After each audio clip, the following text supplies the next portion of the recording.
don't stop.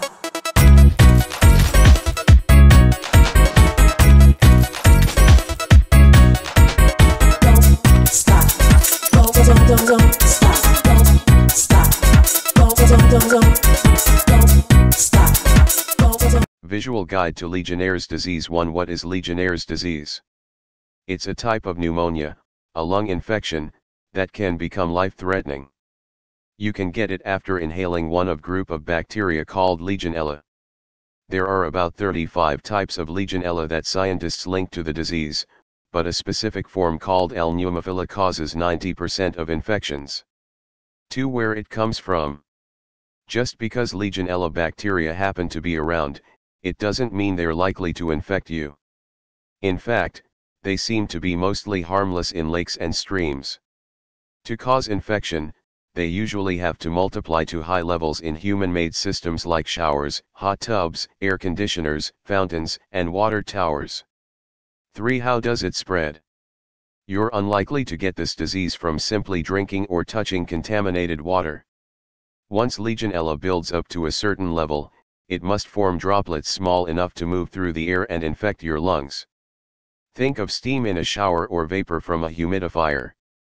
You also might get it from airborne potting soil, or if you choke on contaminated water and it gets into your lungs, aspiration. 4. What are the symptoms? If you get Legionnaires, you'll start to feel tired, weak, and achy 2 to 10 days after you're infected. It's common to get a fever higher than 103 F and a cough that can produce colored or bloody mucus. You also may have a headache, shortness of breath, nausea, vomiting, and diarrhea.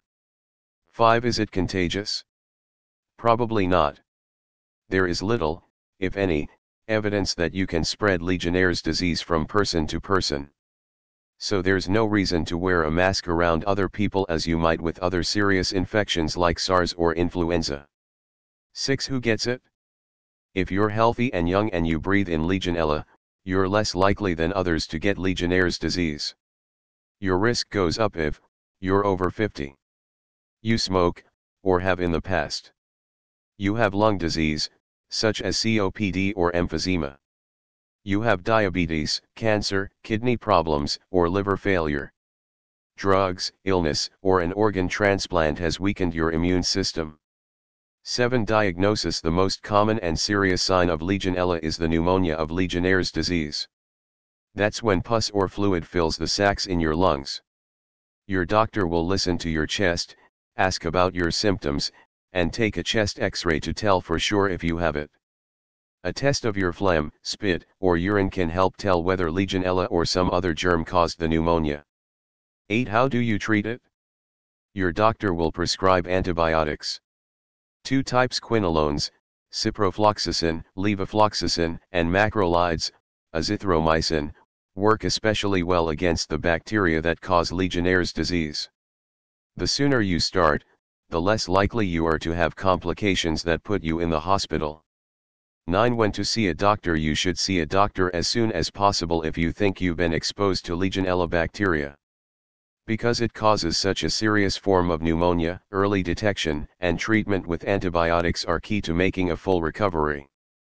This is especially true if you're over 50, you're already ill, or you've been a smoker at some point in your life. 10. Complications. Lung failure. Your lungs can't get enough oxygen into your blood or enough carbon dioxide out.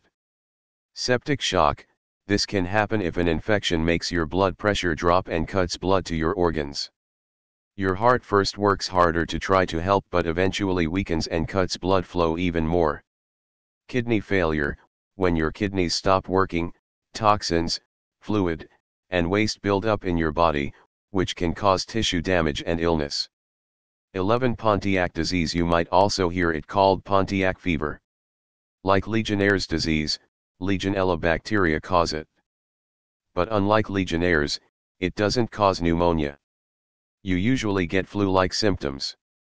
Fever, chills, a headache, and muscle aches are common. It starts about 2 days after you're infected and usually goes away without treatment in 2 to 5 days. 12. Why it's called that. The name, Legionnaires' disease, dates back to 1976. That's when bacteria infected and sickened a group of people attending a Philadelphia convention of the American Legion of Pennsylvania. Scientists named the bacteria Legionella pneumophila and the illness Legionnaires disease, after the group that drew attention to this unique form of pneumonia.